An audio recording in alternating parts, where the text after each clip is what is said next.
আসসালামু আলাইকুম এভরিওয়ান। আশা করি আপনারা ভালো আছেন। আপনারা অনেকেই হয়তোবা জানেন যে গত ৩০ তারিখে ইউএস বাংলা এয়ারলাইন্স এবং এয়ার এস্টার ২ টা এয়ারলাইন্সই ক্যাবিন ক্রু সার্কুলার প্রকাশ করেছে। এখন আপনি ভাবছেন যে আপনি কি এই সার্কুলারে এপ্লাই করবেন কি করবেন না। এই ভিডিওটাতে আমি এক্সপ্লেইন করব এই সার্কুলারটাতে আপনাকে এপ্লাই করা উচিত হবে কি উচিত হবে না। প্রথমে আপনি জব কোয়ালিফিকেশনটা একটু দেখবেন। ইউএস বাংলা এবং এয়ার এস্টার ২ টা এয়ারলাইন্সেই job qualification similar. Educational qualification আপনি যদি এইচএসসি পাস হন এবং এসএসসি এইচএসসি দুটোতেই যদি আপনার জিপিএ 3 থাকে তাহলে আপনি এলিজেবল। এরপর আপনি যদি ডিপ্লোমা হোল্ডার হয়ে থাকেন তাহলে আপনাকে অ্যাটলিস্ট সিজিপিএ 2.80 থাকতে হবে। যদি আপনি ইংলিশ মিডিয়ামে হয়ে থাকেন তাহলে আপনার ও লেভেলস এবং এ লেভেলস কমপ্লিটেড থাকতে হবে এবং সব সাবজেক্টে অ্যাটলিস্ট ডি গ্রেড থাকতে হবে। এটা হচ্ছে এডুকেশনাল রিকোয়ারমেন্ট। এরপরে হচ্ছে হাইট। মেয়েদের জন্য 5 ফিট 3 ইঞ্চ এবং ছেলেদের জন্য 5 ফিট 6 ইঞ্চ হাইট রিকোয়ারমেন্ট প্রয়োজন। এরপর হচ্ছে বিএমআই। বিএমআইটা ছেলে মেয়ে উভয়ের ক্ষেত্রেই সেম। 19 থেকে 25 এর ভেতরে আপনার বিএমআই থাকতে হবে। বিএমআইটা কি? বিএমআইটা বেসিক্যালি হাইট আর ওয়েটের একটা কম্বিনেশন। এরপরে আরো একটা বিষয় খুবই গুরুত্বপূর্ণ, সেটা হচ্ছে আইসাইট। এখন অনেকের কিন্তু চোখে প্রবলেম থাকে, 6/6 থাকে না, কিন্তু অনেকেরই আছে যে মেডিকেল ট্রিটমেন্ট নেওয়ার পরে তার চোখের প্রবলেমটা সলভ করা পসিবল। তারা কিন্তু অ্যাপ্লাই করতে পারবে।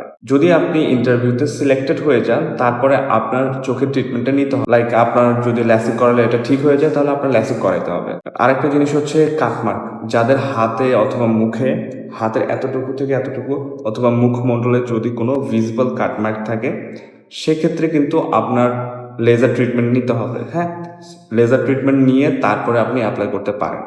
এরপরে সাঁতারের বিষয়টা। অনেকেই ভাবে যে সাঁতার না পারলে হয়তো বা তাকে জবে নিতেই পারবে না, বা সে অ্যাপ্লাই করতে পারবে না। অবশ্যই আপনি অ্যাপ্লাই করতে পারবেন। আপনি যদি সিলেক্টেড হন তারপরে আপনি সাঁতারটা শিখে নিতে পারেন। সো তারা কিন্তু আপনাকে সময় দিবে সাঁতার শেখার জন্য। সো আপনি অবশ্যই অ্যাপ্লাই করতে পারেন। সো আমি এতক্ষণ যে রিকোয়ারমেন্টের কথাগুলো বললাম, আপনি যদি সবগুলো কোয়ালিফাই করে থাকেন তাহলে ইয়াস আপনি অ্যাপ্লাই করতে পারেন। কিন্তু এখানে আরেকটা বিষয় আছে। আপনি সব দিক থেকে আপনি কোয়ালিফাই, কিন্তু আপনার ইন্টারভিউ প্রিপারেশন নাই। আপনি জানেন না কিভাবে পাবলিক স্পিকিং করতে হয়, কিভাবে আপনি ইন্টারভিউয়ের সামনে কথা বলবেন, আপনার ওই স্কিল নাই। আপনি জানেন না রিটেন টেস্টে কি কি কোয়েশ্চেন আসে, কিভাবে আপনি পাস করবেন, আপনি জানেন না সাইকোমেট্রিক কি, তাহলে কিন্তু আপনার অ্যাপ্লাই করাটা বোকামি হবে।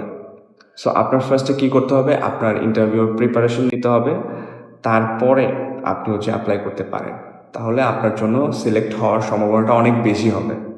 সো আমার অ্যাডভাইস একটাই থাকবে, আপনি আগে নিজের কোয়ালিফিকেশনগুলো দেখুন, এরপরে নিজেকে জিজ্ঞেস করুন যে আপনি কি আদৌ ইন্টারভিউর জন্য প্রিপেয়ার্ড কিনা। যদি আপনার মনে হয় যে হ্যাঁ আপনি ইন্টারভিউর জন্য প্রিপেয়ার্ড, তাহলে আপনি অ্যাপ্লাই করেন।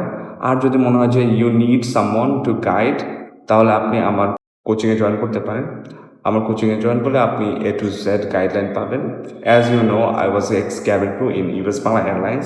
সো আমি অবশ্যই আপনাকে প্রপার একটা গাইডলাইন দিতে পারবো। আমার office address Nikunja 2, road number 9, house number 22। আশা করি আপনি অ্যাপ্লাই করবেন নাকি অ্যাপ্লাই করবেন না এই ভিডিও থেকে আপনার ওই কনফিউশনটা দূর হয়ে গেছে। তারপরে আপনার যদি কোনো কোয়েশ্চেন থাকে আপনি আমাকে কমেন্ট করতে পারেন। I will try to answer all the comment. ঠিক আছে, পরবর্তী ভিডিওতে দেখা হবে। টিল দেন আল্লাহ হাফেজ, ভালো থাকবেন সবাই।